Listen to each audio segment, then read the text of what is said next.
Tunghayan naman natin ang Salam Daan sa Kapayapaan.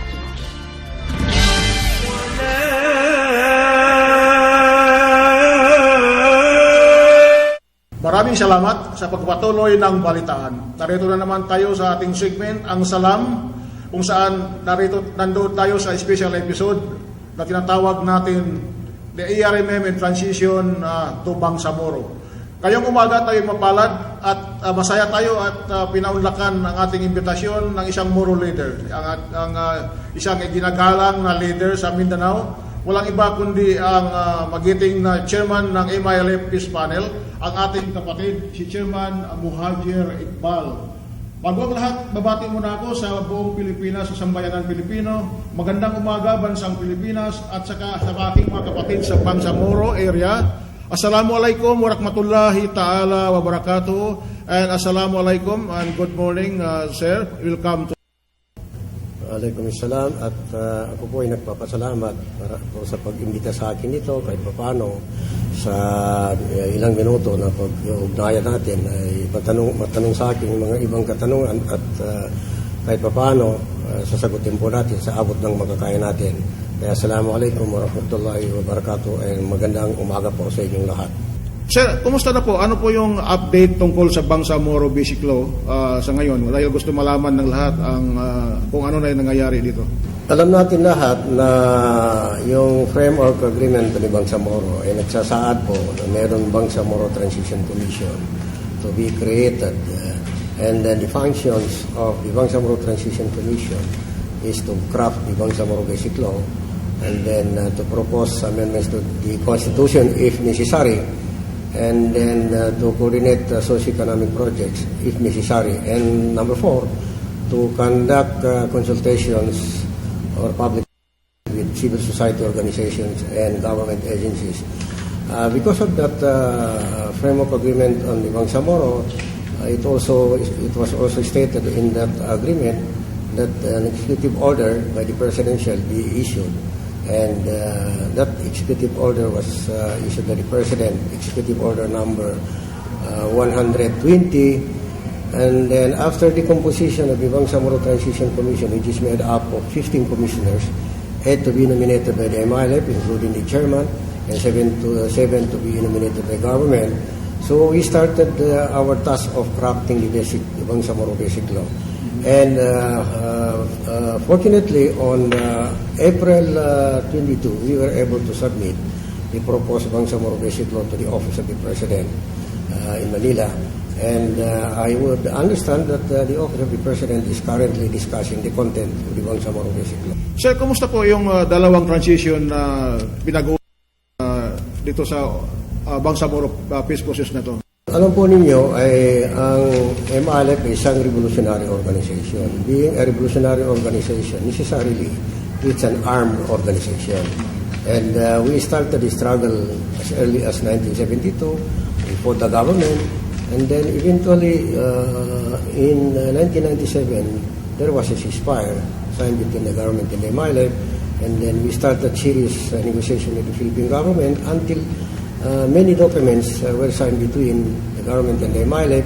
And during the time of the current President Benigno Aquino III, we were able to sign the framework agreement in Bangsamoro, and then plus the 4 annexes, and then the issue of Bangsamoro waters, until finally we signed the comprehensive agreement on the Bangsamoro. The difference between the framework agreement on the Bangsamoro, the framework agreement on the Bangsamoro is basically the framework itself plus the 4 annexes and the agreement on Bangsamoro waters. But on the issue of comprehensive agreement on the Bangsamoro, it includes all signed documents from 1997 up to the last agreement that we signed with the Philippine government on March 27, 2014. So this is different between the FAB and the CAB. And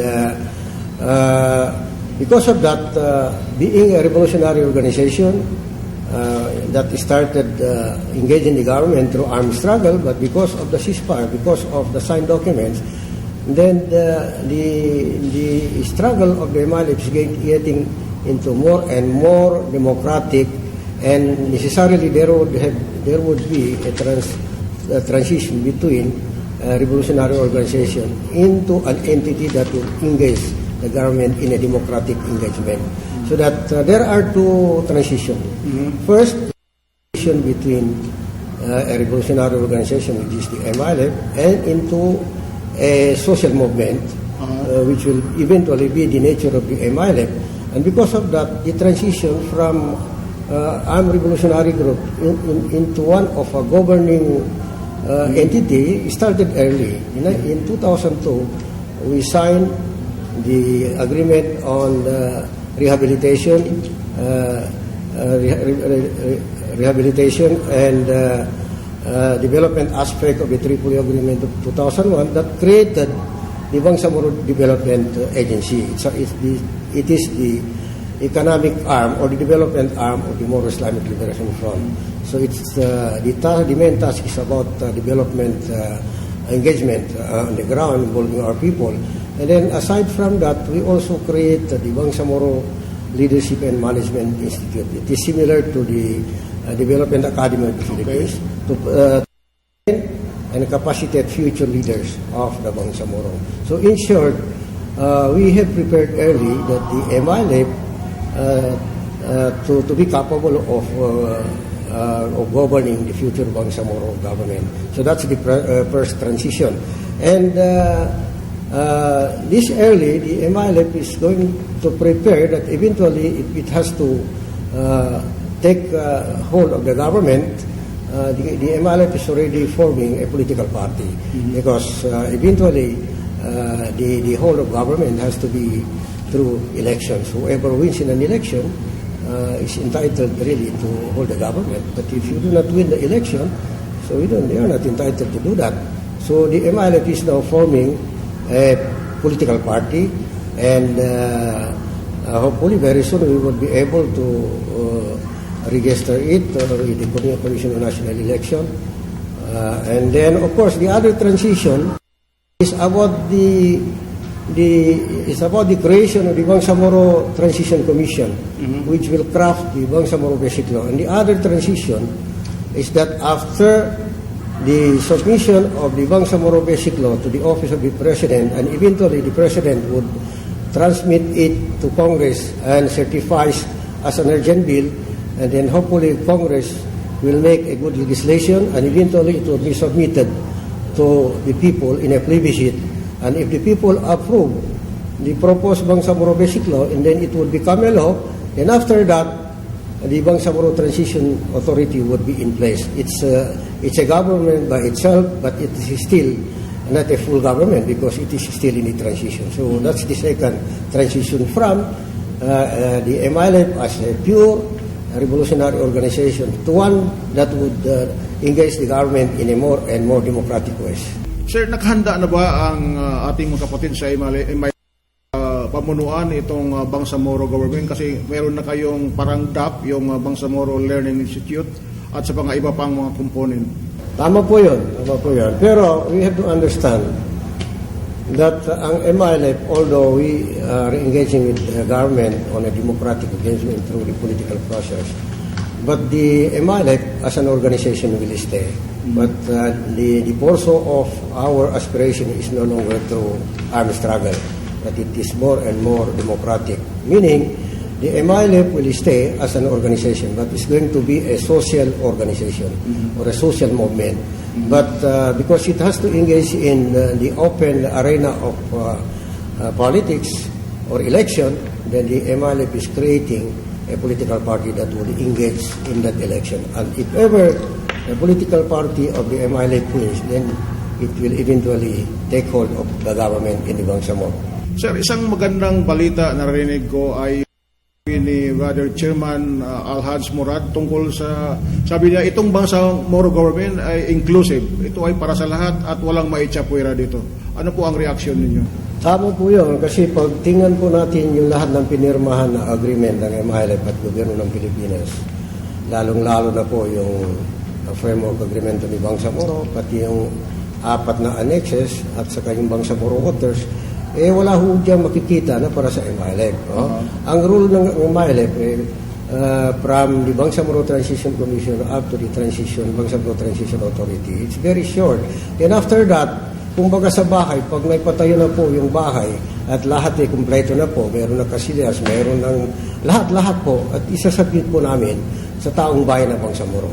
At katunayan pa mo, yung inclusiveness ng MILF, makikita po rito sa composition na mga nominees galing from the MILF tungkol sa Bangsamoro Transition Authority. Kung titingnan mo, may mga tao, mga commissioners na hindi naman talaga nanggaling sa MILF. Kundi, mga tao na galing sa ibang grupo, but because the MILF has that policy of inclusivity, so meron dyan mga tao. Halimbawa, si Commissioner Reza Jadjuri, isang tauso, at pamangkin po ng isang former MNLF na leader, si Engineer Kajim Jadjuri, taga-Sulu po yan. Pangalawa po, yung isang IP leader, si Commissioner Milanio Ulama, isang Tidore at hindi membro ng MILF.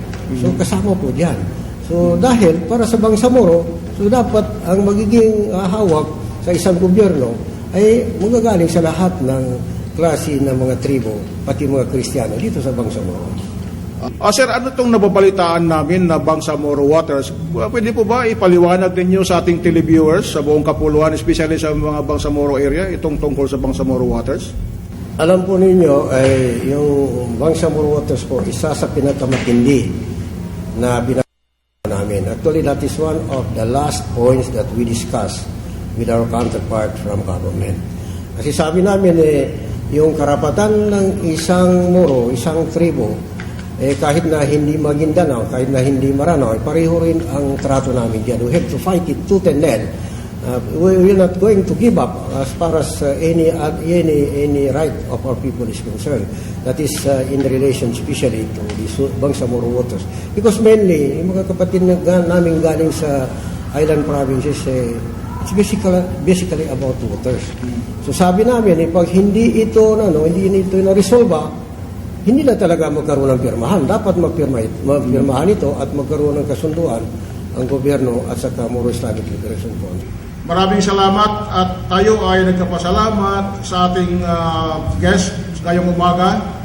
Walang iba kundi ang chairman ng peace panel ng MILF, si Brother Muhajir Iqbal. At pinaunlakan niya ang ating imbitasyon at naibigay niya sa atin ang latest update hinggil sa Bangsamoro Basic Law. Ang ating mga kapatid na Bangsamoro ay naniniwala na itong usapin na ito na ang huling kasagutan para ma-resolve na, para ma-solve na ang matagal na problema na hinaharap ng ating mga kapatid na Bangsamoro at matamo na natin ang pangmahabang kapayapaan at kaunlaran sa Bangsamoro region. Kaya tayo dapat ay magkaisa, magkapit-bisig, magtulungan para maitatag na natin ang Bangsamoro government at matamo na natin ang tunay na kaunlaran.